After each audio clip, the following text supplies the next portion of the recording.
অবস্থা মনে এক বিসিবির ভিতরে যা নাটক চলতেছে মনে এক নারী ক্রিকেটারদেরকে ঘিরি একের পর এক বিতর্ক এবং সেই সাথে যে সিলেক্টর এবং বিসিবির কিছু বোর্ড কর্মকর্তাদেরকে নিয়ে যে সকল নোংরা বিষয়গুলা বিতর্কিত সেন্সিটিভ বিষয়গুলো সামনে চলে আসতেছে, মানে এটাকে নারী ক্রিকেট উন্নয়ন কেন্দ্র না বলি, সেটাকে মনে করে যে কি যৌন হয়রানি কেন্দ্র বলাটা সমীচীন মনে হইতেছে আমার কাছে। রিয়াসাত আজিম ভাই একের পর এক যেমনি করে বোমা ফাটাইতেছে, ক্রিকেটাররা আসি অভিযোগ জানাইতেছে। কালবেলায় আর একটা রিপোর্ট দেখলাম, আরেকটা ক্রিকেটার হচ্ছে ওই যে এই তোমার হচ্ছে ইয়ার নামে কি এই ওই সিলেক্টরদের নামে হচ্ছে কি তোমার এই অভিযোগ জানাইতেছে, আরেক কোচের নামে হচ্ছে কি কোন খেলাঘর ক্লাবের কোচের নামে অভিযোগ দিতেছে। মানে এই যে তাদের লোলভ দৃষ্টি, তাদের মেয়ে সুলভ, তাদের স্টুডেন্ট সুলভ এই যে ক্রিকেটারদের উপর পড়ছে, মানে এখান থেকে পরিত্রাণটা কোথায়?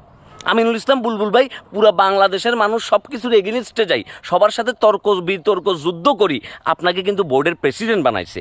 এখন আপনি যদি এই সেন্সিটিভ বিষয়গুলা হেলাফেলাভাবে আপনি দেখেন কিংবা এগুলোকে ওভারলুক করে যান, তাহলে কিন্তু বাংলাদেশের নারী ক্রিকেটাররা কিন্তু একদম ধ্বংস অনিবার্য। আমাদের এখান থেকে পরিত্রাণ পাইতে হইলে কী কী করা উচিত সেই বিষয়গুলো নিয়ে স্ট্রংলি পদক্ষেপ কিন্তু নেওয়া উচিত।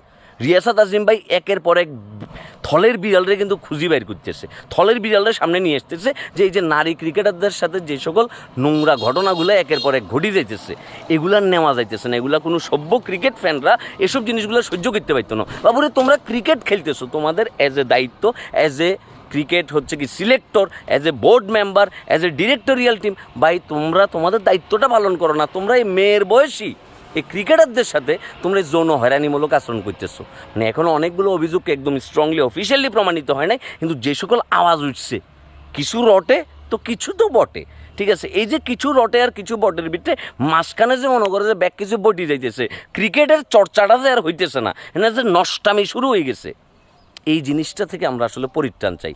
নিগার সুলতানা জুতি দেখতেছে একদিক দিয়ে ইন্টারভিউ দিতেছে, সে নিজেকে ডিফেন্স করতেছে, আবার অন্য পার্টি দেখতেছে তার নামে অভিযোগ দিতেছে, মানে এই খেলাটাই চলতেছে। তাহলে আলটিমেটলি এগুলাই যদি চলে, কাশেম কাকার মাইক বাজায় সারাক্ষণ, তাহলে ক্রিকেটটা আমরা খেলবো কখন? ক্রিকেটের চর্চাটা আমরা কখন করবো?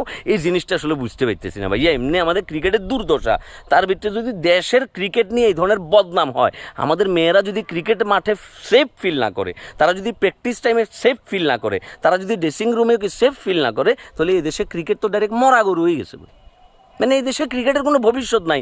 এই দেশে ক্রিকেটে যারাই কি দায়িত্বপ্রাপ্ত যারা আসতেছে, তাদের লোলভ থাবা থেকে আমাদের দেশি ক্রিকেট মেয়েরা, আমাদের মেয়েরা আসলে মুক্তি পাইতেছে না, তাদের পরিত্রাণ নাই, তাদের এখানে কোনো স্বাধীনতা নাই, তাদের সেফটি নেই, নিরাপত্তা নাই। তাদের সেফটি নিরাপত্তা এনশিওর করার দায়িত্ব সম্মানিত আমিনুল ইসলাম বুলবুল ভাই একজন সভাপতি হিসেবে আপনি দায়িত্ব কোনোভাবে অবহেলা করতে পারেন। আপনি এটার ব্যাপারে স্ট্রং পদক্ষেপ নেন এবং যেই সকল সাংবাদিকরা এই সেন্সিটিভ বিষয়গুলো সামনে নিয়ে আসছে, যুক্তি প্রমাণ যদি পান, তাহলে তাদেরকে অ্যাপ্রিসিয়েট করেন যে তারা বাংলাদেশের ক্রিকেটটাকে বাঁচাই দিতেছে। নইলে এই দেশের ক্রিকেট বুড়িগঙ্গার ফানির চেয়ে তো কালা হয়ে যাবে।